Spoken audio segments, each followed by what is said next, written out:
Welcome to Sunday School, the first Sunday School of September 2024.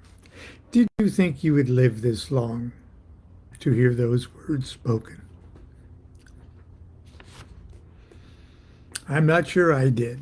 Anyway, yesterday I started sharing with you the ancient lectures from the Zerubbabel Institute of Philosophical Youth, rare classroom papers. And the class was Kabbalistic Thinking 101 from the ancient classmaster Rabbi Milton Rowe. And it was the essays that were written by the students for that class, for the assignment that was based on this biblical text, okay? And created the Elohim Adam in the image of the Elohim, created they them, male and female created they them. That's from Genesis chapter 1, verse 27. So then there's the postulate. Each one of us is made in the image of deity. Then the assignment is, think about yourself, then write a 300-word essay on the creative nature of God. Now these essays, the winning essays anyway, because many of the students were in East Bethany plying their girlfriends with pomegranate fizzies,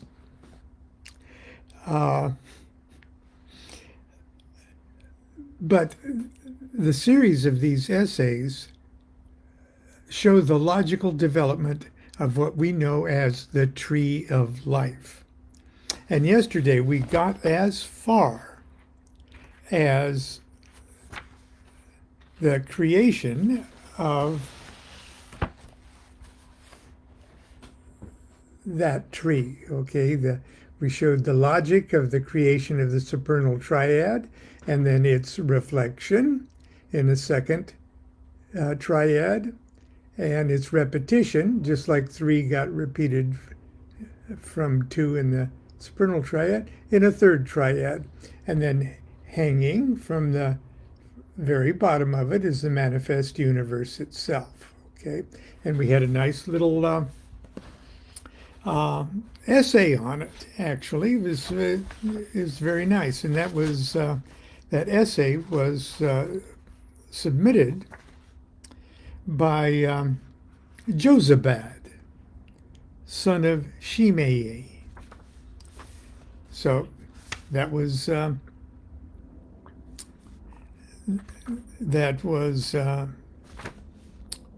yesterday. Well, today, that's not quite a tree of life yet, okay? I mean, it's 3 triads and the dingleberry dangling at the bottom, but it's not quite a tree of life yet.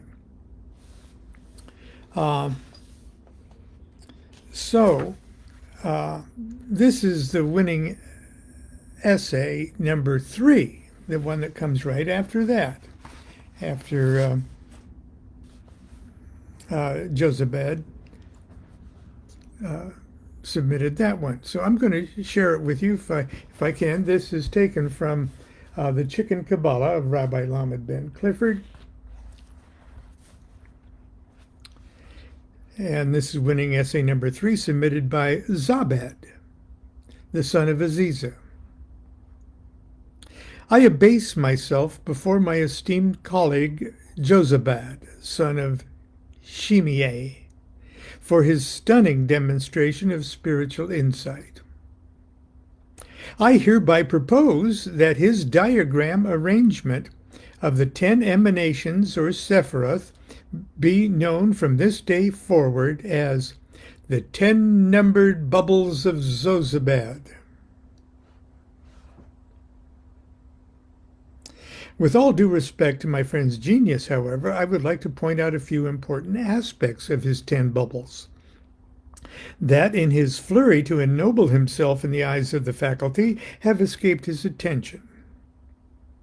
When we look at all 10 steps of creation, we see that the 10th emanation, okay, I'm going to show you, that's number 10 there that the 10th emanation is the reflection of the 9th, which is the reflection of the 6th, which is the reflection of the 1.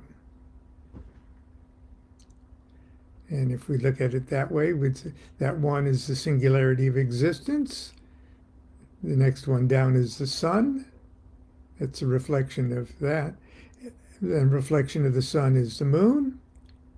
And the reflection of all of that stuff, or the culmination, or the climax of the descent into matter, is that number 10 there at the bottom. It's as if the divine light of God is reflected and made manifest in the sun, which is reflected upon the moon, which is reflected upon the earth. Okay.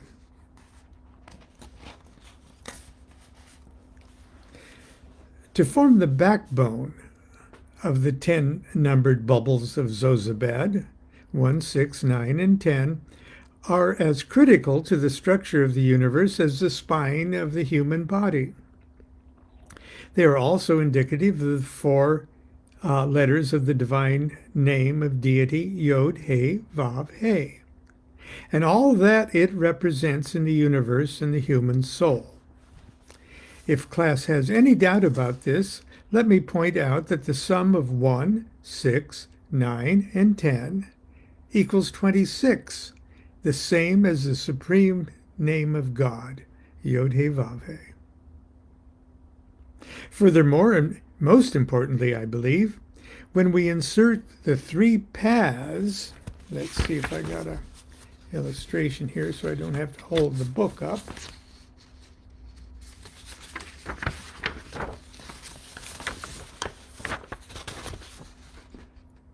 There we go. Furthermore, and most importantly, I believe that when we insert the 3 paths that join 1 to 6, 6 to 9, and 9 to 10, we create a total of 12 paths. I call them Zabad's 12 paths of glory. These 12 paths, like the emanations that bring the total steps of creation to the sacred number 22. Okay, so that's the, because they're creating numbers as they go along in these essays. Conclusion. I believe that I've succeeded in demonstrating how deity, number 1, through the medium of 4, 10, and 22, created the universe and the nature of reality as we perceive it. I think it should be obvious to Rabbi Rowe and the entire class that I have mastered the assignment and have wrenched all the wisdom that can be extracted from this line of thinking. I now suggest we move on to another subject like, when do we go co-ed? Signed, Zabad, son of Aziza. Okay. That's what Zabad has left us with. But here's the grand prize winning essay submitted by Ramai, son of Josiah. Once again, I'm stunned at the intelligence and wisdom exhibited by my classmates, especially the fruits of the recent exchanges between Zabad, son of Aziza, and Jozabad, son of Shimei. I most humbly confess that my feeble mind could have never developed the 10 numbered bubbles of Jozabad or Zabad's 12 paths of glory. Please know that anything I might add to this point must only be viewed as my dwarfish mental stature standing upon the shoulders of these 2 giants. Still, I must strenuously disagree with Zabad's assertion that we have concluded our meditation on the diagram that he and Jozabad have labored so diligently to erect. As I was the first in the class to draw our attention to the holiness of the number 22, I must respectfully point out certain flaws in Zabad's thinking concerning the 12 paths of glory.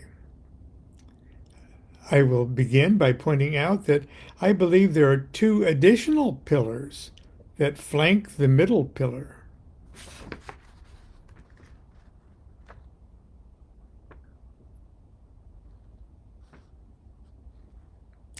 As it is postulated, each one of us is made in the image of deity. These two pillars correspond to the right and left side of the human body, the middle pillar being the spine. They also accommodate the entire spectrum of universal opposites so profoundly divide our perception of reality. Light, darkness, male, female, strength, weakness, the middle serving to balance and harmonize these two extremes. Furthermore, I believe that the paths which join the 10 Sephiroth are not merely nails that attach the emanation, but are actually conduits of divine intelligence which transmit the influence of each Sephira back and forth between its neighbor. Consequently, all Sephiroth should be joined by paths. And it says shown in figure 22. Oh, would you look at that?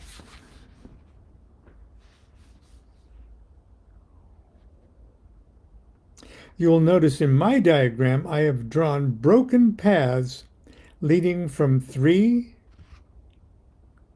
to 4 and from 2 to 5. In other words, we don't have a path leading from 3 to 4, and we don't have a path leading from 2 to 5.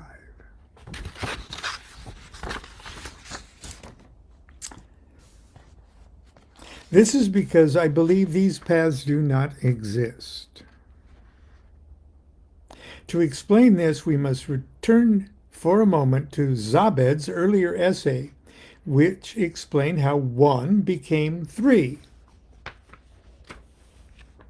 If you recall, he wrote that 1 is the only real number, 2 is just the projected reflection of 1, and 3 merely a condition of recognition that 2 is not 1. So too, 1, 2, and 3 is the only real triad. The triad of 4, 5, 6 is only its reflection, and the third triad is merely a replication of the second. The area between the first triad and the second triad is like an impenetrable surface of a mirror. Okay, I'm trying to get our next little diagram here.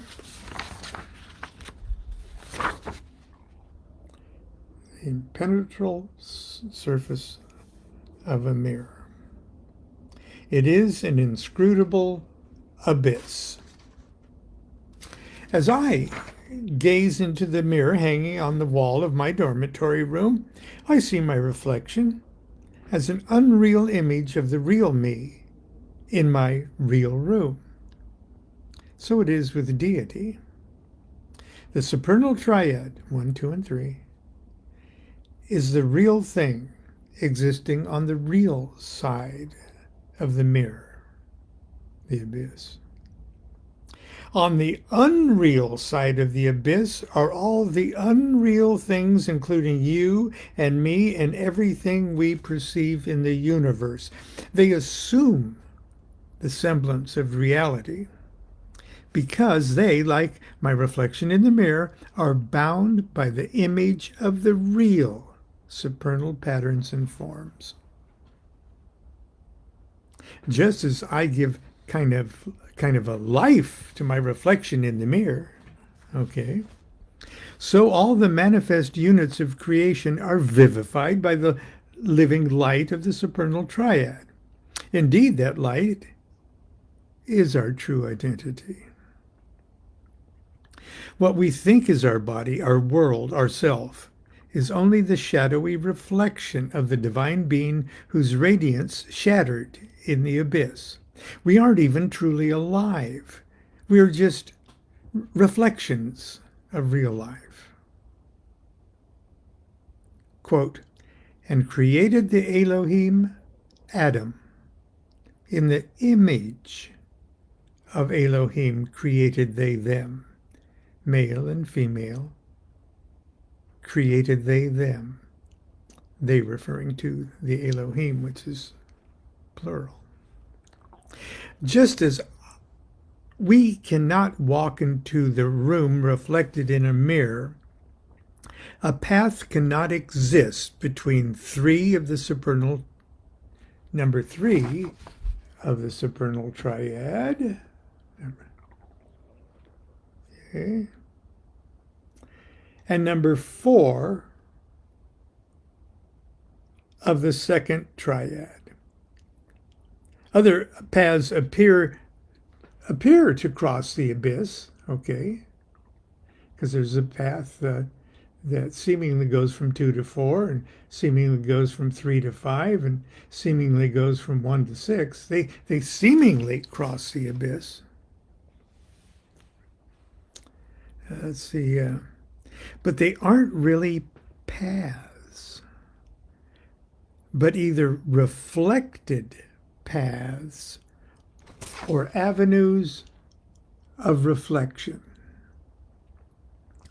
And see the arrows that point up from the bottom and down from the top show those avenues of reflection.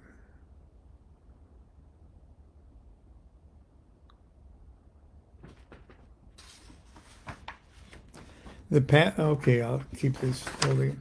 The path joining 1 and 6 is the avenue of reflection between 1 and 6. The path joining 2 and 4 is the avenue of reflection between 2 and 4. The path joining 3 and 5 is the avenue of reflection between 3 and 5. The path joining 1 and 2 is reflected as the path joining 2 and 6. The path joining 1 and 3 is reflected as the path joining 3 and 6. Conclusion. This leaves us with 22 paths joining the 10 Sephiroth. I presume to call this entire thing Ramiya's 32 Mysterious Paths of Wisdom. It is my firm belief, although I'm not prepared to elucidate further at this moment, that these 22 paths have a direct correspondence with the 22 letters of our sacred Hebrew alphabet. I further contend that the mystery of their placement upon this tree of life, as I have also presumed to name it,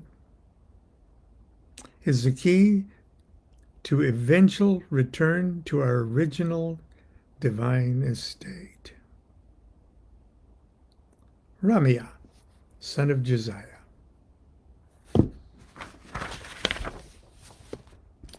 Now, how's that for a Sunday school lesson? Anyway, the book is The Chicken Kabbalah of Rabbi Lamed Ben Clifford. I was reading from a hardbound edition, which was just sort of privately printed by my good friend Simon in England many years ago. But it's available in paperback and audio book and everything else. But because of the diagrams and things, you'll probably just want the normal paperback edition. And if you would like to, if you've already got one and you would like to share the fun with a friend, or maybe half a dozen friends or more. Pick up a six-pack. Anyway, that's it for Sunday school for today. Let's see what I got here on. Oh, yes, I got my alchemical t-shirt on because it was cool enough to have a sweatshirt today walking to the coffee shop. Anyway, happy September 1st. And enjoy probably a 3-day weekend for many people in the United States anyway, for Labor Day. Now, we all know that Labor Day is May 1st. The real Labor Day is May 1st. In the United States, for some reason, they thought that was too international. So they changed May 1st in the United States to Law Day. They just may as well have renamed it Scab Day. Oh, there I go again. Until tomorrow. And the order of Monday morning, we'll see you. Until then, continue to be good to yourself, be good to each other. Do what thou wilt shall be the whole of the law. Love is the law, love under will. Oh, by the way, there will be Monday Night Magic class tomorrow. We don't take off for this Labor Day. Okay. Bye.